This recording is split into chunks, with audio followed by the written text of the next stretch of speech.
This is Newcap News with Bart Pediasic. Good evening and thank you for joining us. Three men from Onion Lake have been arrested on charges of attempted murder. RCMP have been searching for the trio since December 6th after they allegedly shot a 24-year-old woman in the head at a residence on the First Nation. She was taken to hospital in North Battleford and later released. 27-year-old Terrence Stonechild, 24-year-old Jesse Dillon, and 21-year-old Damian Dillon are now in police custody. Along with attempted murder, all three face charges of aggravated assault and commission of an offense for a criminal organization. They have a court date scheduled in Lloydminster for 10 o'clock this Thursday. Bonnyville RCMP have made 2 arrests after a series of vehicle break-ins on the night of Boxing Day in the area of 53rd Avenue and 49th Street. 19-year-old and a 15-year-old from the Elizabeth Métis settlement have been taken into custody. Stolen items were seized and RCMP are now looking to return them. They're asking Bonnyville residents who parked in that area who believe their vehicle was broken into to file a police report. RCMP are also reminding residents to ensure their vehicles are locked and all valuables removed. Lloydminster RCMP have released the latest most wanted list. 20-year-old Shailene Lewis is wanted for breaching her probation. She's described as 5'5", 150 pounds with brown hair and brown eyes. Jamie Malakoff is wanted for failing to comply with the terms of her probation and not appearing in court. The 37-year-old has brown hair and eyes, is 5'1" and 133 pounds. And 29-year-old Randy Lysoherka is 5'5", 130 pounds with black hair and brown eyes. He's wanted for possession of a controlled substance. Cold Lake RCMP have issued a warrant for the arrest of 25-year-old Cole James Graver. On December 22nd, police were in pursuit of Graver's vehicle stolen out of Bonnyville several days prior after failing to pull over. His vehicle was traveling at a high speed towards Cold Lake and swerving into oncoming traffic. The pursuit ended with the suspect car in the ditch, after which Graver fled on foot into a heavily wooded area. Now, 2 female passengers, 55-year-old Judy Graver and a 16-year-old, were arrested on scene. Both are wanted connection to a theft at the Real Canadian Wholesale Club in Bonnyville on December 10th. Cole Graver faces charges of dangerous operation of a motor vehicle, flight from police, possession of property obtained by crime over $5,000, failure to comply with conditions of recognizance, and several charges under the Traffic Safety Act. If you have any information on his whereabouts, you're asked to call Cold Lake RCMP at 780-594-3302 or Crime Stoppers. Well, as far as the political landscape goes, 2015 has been a year of change. Perhaps most dramatically in Alberta, as a 43-year Conservative dynasty has come to an end with an orange wave sweeping over the province. However, the Vermilion-Lloydminster constituency stayed blue as incumbent Conservative candidate Dr. Richard Starkey reclaimed his seat in the legislature. Jeremy Thompson sat down at the MLA to get his take on the year that was. What's it been like? What's the atmosphere like in the legislature now with a completely new set of MLAs?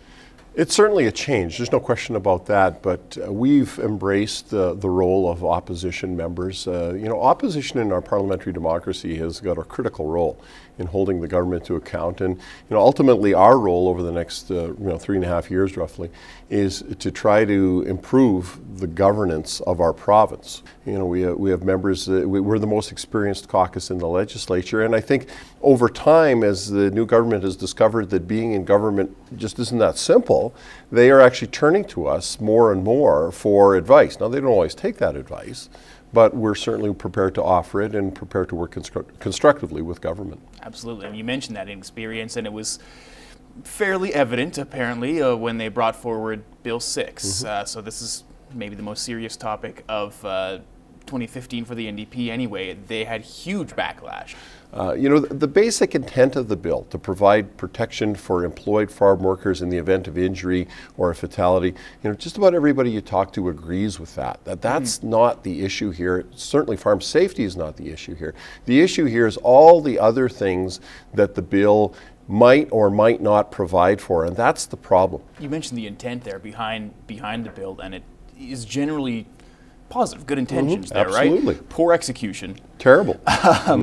And you saw some of that response. You hosted your own town hall meeting in Vermilion not too long ago. Right.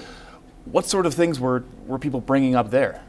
Well, there's tremendous concern as to how this will impact on the day-to-day operations of especially the smaller family farms. I mean, these are independent business people, and they are sophisticated business people. I think one of the big mistakes that the government made was assuming that rural Albertans are not intelligent and sophisticated business people. I mean, and they're dead wrong. And unfortunately, you make that mistake, and you treat that group of people, the people that feed us, with disrespect.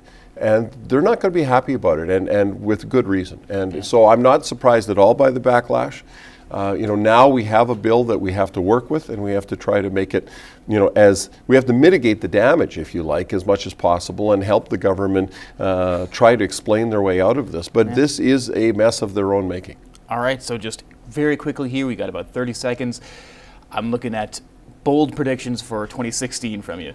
Well, given all of the change that can happen politically, I stay away from political predictions because it's just, you can never be right.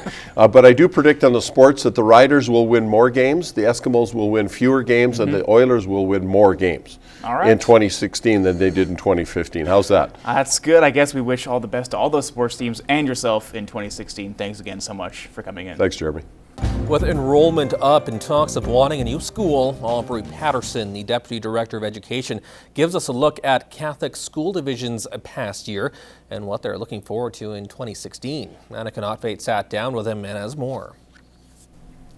Well, thank you so much for joining us here today. And to begin, I'm just going to ask you a little bit about the school divisions past year and just give us some of the highlights. It's been a great year. Our academic results continue to soar. Our graduation rates at Holy Rosary are soaring again above provincial averages and all the goals they would ever set. And we just found out not too recently that we have at least 2/3 of our kids off in college again this year, which again is a huge achievement for us. So we're really happy. Is enrollment up this year? And just break down some of those numbers, how much, if it is. Sure, yeah, no, we're up 125 kids over last year, which is a very high rate compared to most places in the province. It's down a little bit in terms of the growth that we had the previous few years, but we had anticipated that, and 125 kids is approximately the projection that we had, given the state of the economy and